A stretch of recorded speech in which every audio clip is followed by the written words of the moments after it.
Today, I'm going to be sharing what I learned about self discipline after interviewing over 100 people on the topic, but also how you can apply those lessons to your own life. And towards the end of this video, I'm going to share the most insightful quotes I took down from the entire process. And just so we're on the same page here, self discipline is defined as following through on what you say you want to get done and refraining from the things you say you want to avoid. So now that the definitions are out of the way, let's dive in. First lesson learned: most start, few finish.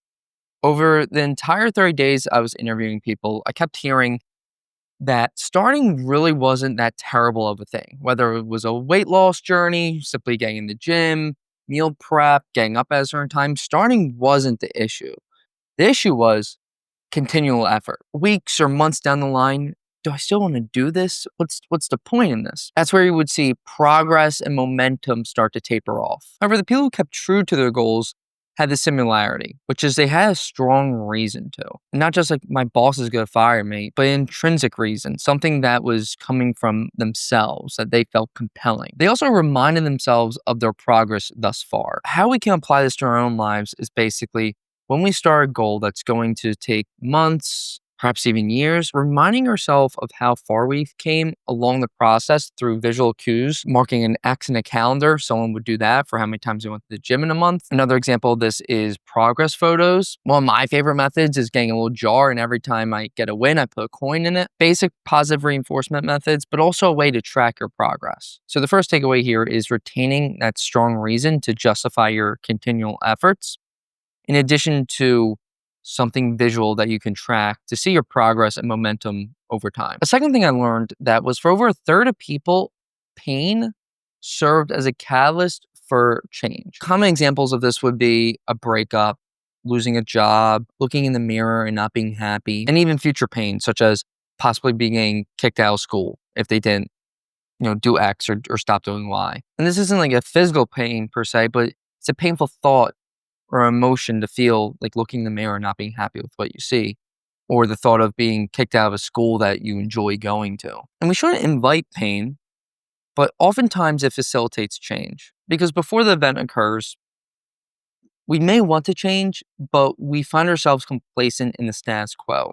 However, pain can upend that, and it could pretty much come knocking on our door saying, status quo is no longer good enough.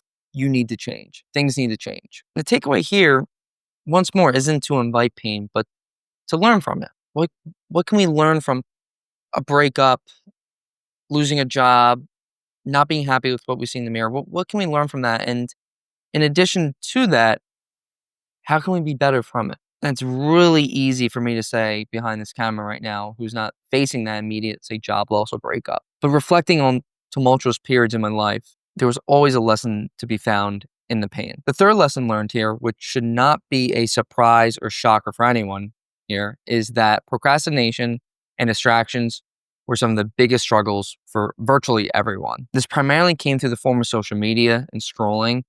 And I mean it when I say that no one truly had a complete handle on this. Numerous participants told me, which I certainly related to, was they would go on their phone pretty consistently with the intention of spending 5-10 minutes scrolling, catching up on things, and then exit out of the Reels tab 45 minutes later to go back to a reel they even forgot they once watched 45 minutes ago. However, the takeaway here for us, well, some of it may be delete social media, and more power to you.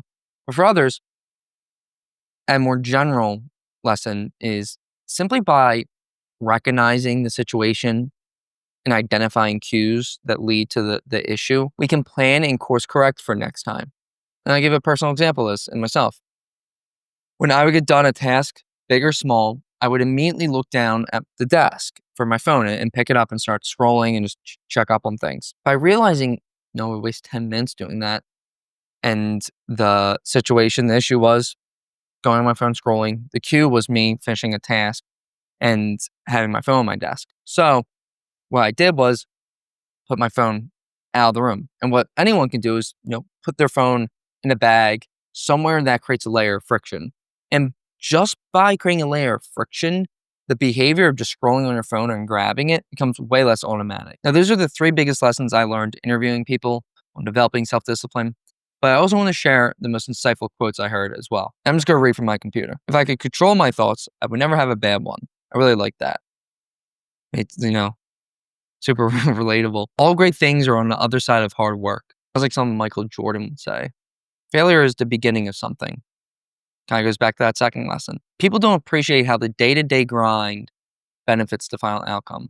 That reminds me of marginal gains from Atomic Habits. You need to accept looking silly to get better. I really like that one. Looking silly, if you can overcome that, you can do anything. In regards to achieving a goal, you don't have to like it. On why self-discipline is hard for people. No one wants to be the new guy in the room. Being the new guy in the room can suck. You feel like outcast, you feel like the other. But it kind of goes back to that silly quote. If you can kind of overcome that temporarily, you can really do anything you want. This one made me laugh. I never sat around all day and thought afterwards, wow, I'm glad I did that. My actions are my actions, regardless of the challenges I'm personally contending with. That reminded me of Jocko and Extreme Ownership.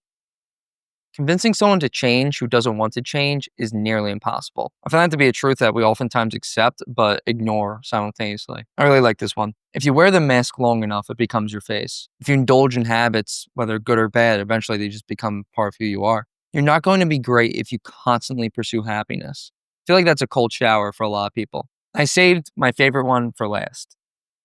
And it's regards to how someone succeeded. It was a series of right decisions. I really love that.